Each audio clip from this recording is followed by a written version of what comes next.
नमस्कार, स्वागत है आपका एम न्यूज़ में। काजल हिंदुस्तानी एक ऐसा नाम जिसकी फॉलोअरशिप बहुत अधिक है और कट्टर हिंदूवादी लोग इन्हें पसंद करते हैं। आखिर ये काजल हिंदुस्तानी कौन है? इनका एक दिवसीय दौरा भी मुंबई में हुआ था, वो शिवरा गोरेगांव में। 2019 के लोकसभा चुनाव प्रचार के तहत काजल हिंदुस्तानी ने अमेरिका के विभिन्न शहरों की यात्रा की और वहां के प्रवासी भारतीयों और गुजराती प्रवासी भारतीयों से बातचीत की।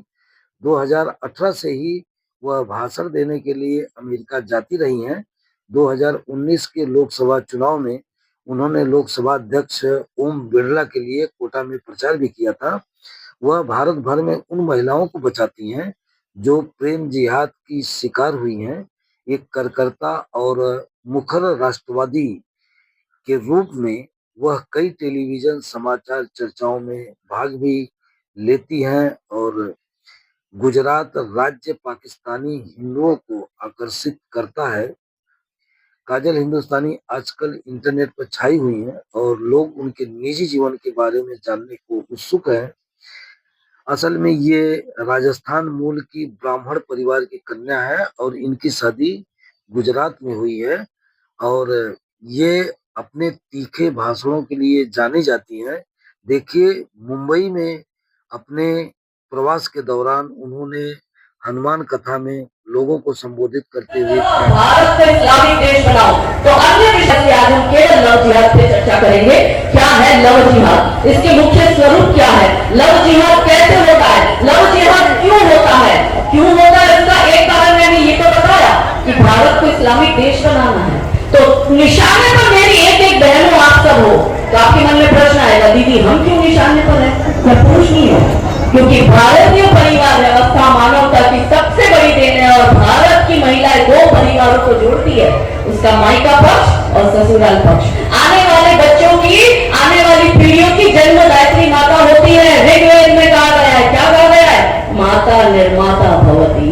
माता ही समाज का निर्माण करती है। जैसी माता होगी उसका बच्चा भी वैसा ही होगा, उसका परिवार, उसका कुटुंब, उसका देश भी वैसा ही होगा। तो एक पूरा संचालन यदि पूरे विश्व का कोई करता है तो वो विश्व की नारी शक्ति ही करती है। और मनुस्मृति में लिखा गया है कि किसी भी महिला को आप यदि प्रशासनिक पावर दे दो तो वो महिला समाज का विकास भी कर सकती है और समाज का विनाश भी कर सकती है। इसलिए मेरी बहनों, निशाने पर आप हो, आप में शक्ति है। हम पहले कहते थे माता निर्माता भवती, अब माता खुद रील माता हो गई है। वो खुद रीलें बनाती है गंदी गंदी, वो उसकी बेटी भी उसको देखकर वैसी रीलें बनाती है और फिर समाज में दूषण चालू हो जाता है। तो वो कहा है ना मनुस्मृति में कि वो विकास भी कर सकती है और विनाश भी कर सकती है। हम तो अहिल्या माता की गौरव गाथा सुनकर बड़े हुए हैं, हम जीजा माता की गौरव गाथा, हम लक्ष्मी माता की गौरव गाथा सुनकर बड़े हुए हैं। रानी चिन्नम्मा, रानी अब्बका, रानी दुर्गावती, रानी कमलावती, रानी नायिका देवी, इन सब की गौरव गाथा सुनकर हम बड़े हुए। लेकिन अब हमारे दिमाग को खराब कर दिया गया है। पहले वो नारी शक्तिशाली होती थी कि तलवार की एक धार से 100 दुश्मनों के सिर काटती थी, हजारों मुगलों का कत्लेआम करती थी। आज वो नारी 2025 में इतनी कमजोर कैसे हो गई कि वो अपनी बेटी की सुरक्षा ये अब्दुल आफ्ताब से नहीं कर पा रही कि वो अब्दुल आफ्ताब हमारी बेटी के 35 टुकड़े कर भेज रहा है। क्यों हमारी बहनें इतनी कमजोर हो गई? क्योंकि हमारे दिमाग को कमजोर किया गया। हमें बॉलीवुड की फिल्में ऐसी दिखाई गई, हमें एकता कपूर जैसी महिलाओं की ऐसी गंदी टीवी सीरियलें दिखाई गई, हमें ऐसी गंदी गंदी वेब सीरीजें दिखाई गई, हमें ऐसे सोशल मीडिया पर गंदे कंटेंट आए थे जिसमें महिला खुद कमजोर है। एक महिला में इतनी शक्ति होती है कि वो जैसे चाहे वैसे समाज को चला सकती है। मगर आज हम महिलाएं खुद ये आरक्षण की मांग करती है। हम मांग करती है कि भारत सरकार चुनाव में महिला को 33% मिनिस्ट्री तो महादेव में सेट कर दी थी सतयुग में, और हमारे लिए तो आज हमारी तीनों देवियां, हमारी 3 देवियां है ही है, वो एग्जिस्ट कर ही रही है। किसके पास थी फाइनेंस मिनिस्ट्री, जरा मुझे बताओ, या मैं कहूँ किसके पास है फाइनेंस मिनिस्ट्री? लक्ष्मी माता के पास है। किसके पास है एजुकेशन मिनिस्ट्री, एचआरडी मिनिस्ट्री किसके पास है? आप हमें शाश्वत देवी है। मगर क्यों लव जिहाद के विषय पर चर्चा करने की हमें आवश्यकता पड़ी है?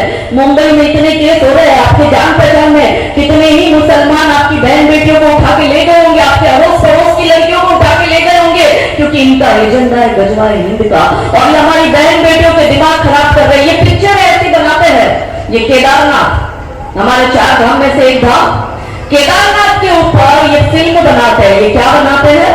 उत्तराखंड के हमारे जो 4 धाम है इसमें क्या फिल्म बनाते हैं कि हिंदू की महिला केदारनाथ की यात्रा करने जाती है। और उस फिल्म में क्या दिखाया? हमारी बेटियां ऐसी फिल्में देख रही है, हमारी महिला ऐसी फिल्में देख रही है। तभी तो आप देखो हिंदू समाज में छोटी छोटी बातों पर कलेश उत्पन्न हो गया है, छोटी छोटी बातों पर डिवोर्स हो रहे हैं। ये दिमाग कहां से खराब हो रहा है? ये ऐसी फिल्में देखकर। हमारी बेटियों को ये मुल्ला क्यों पसंद आ रहा है?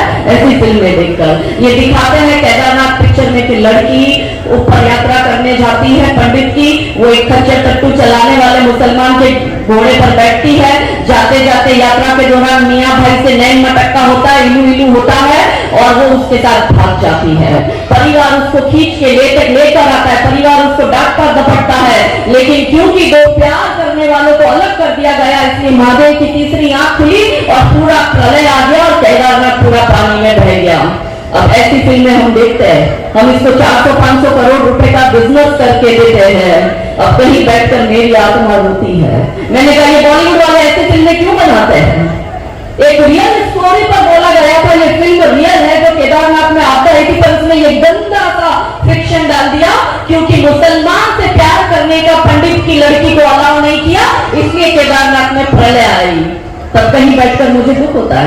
हमने इन बॉलीवुड वालों से प्रश्न करा, हमने प्रश्न करा कि तुम हमेशा अपनी हर पिक्चर में लड़की जो होगी, हीरोइन होगी, वो हिंदू होगी, हीरो जो होगा वो मुसलमान होगा, तिलकधारी गुंडा और त्रिशूलधारी गुंडा, रुद्राक्षधारी गुंडा, वो चोटी वाला गुंडा, वो धोती वाला गुंडा, और तुम सब हिंदुओं को गुंडा दिखाओगे और वो मियाँ जो टोपी पहनता है और 5 बार इबादत करता है वो बहुत अच्छा।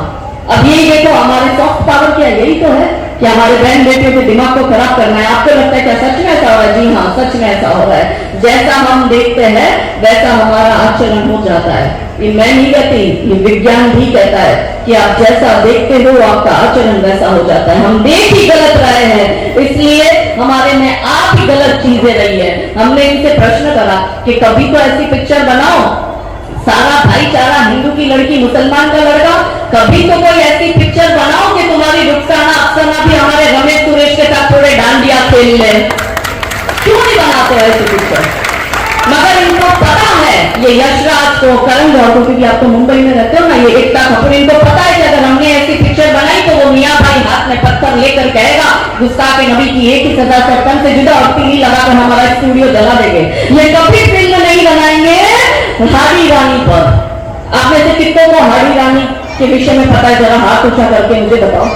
हाड़ी रानी के विषय की गौरव गाते 2-4 लोगों को पता है। और इस पर बॉलीवुड वाले ने फिल्म भी बनाया नहीं, हमने हमारे बच्चों को सिखाया नहीं, तब तो ना हमारी बेटी को वो अब्दुल आफ्ताब अच्छा लगने लग जाता है और हमारी बेटी हमें कहती नहीं मेरा वाला अब्दुल ऐसा नहीं है, मेरा वाला अब्दुल शाहरुख, वो शाहरुख खान, सलमान खान, आमिर खान, सैफ अली खान को देख रही है। वो देख रही है कि करीना कपूर तो गई ना सैफ अली खान के घर, गौरी तो गई ना शाहरुख के घर पर, और किरण राव और उसकी जो पहली पत्नी आमिर खान की दो आमिर खान लेकर गया ना, वो देख रहा है ना कि शत्रुघ्न सिन्हा की बेटी सोनाक्षी सिन्हा भी मुल्ले के घर गई, तो हमारी बेटी को लगता है कि मेरे को भी कोई शाहरुख मिलेगा। हमारी बेटी को हमने समझाया नहीं, तभी उसको गौरी को शाहरुख मिला है फिल्म का हीरो, तुझे शाहरुख खच्चर काटने वाला मिला है। दोनों के बीच का अंतर समाज। हमारी बेटियों को जब तक, गलती हमारे बच्चों की नहीं है, गलती हमारे जैसी माताओं की है।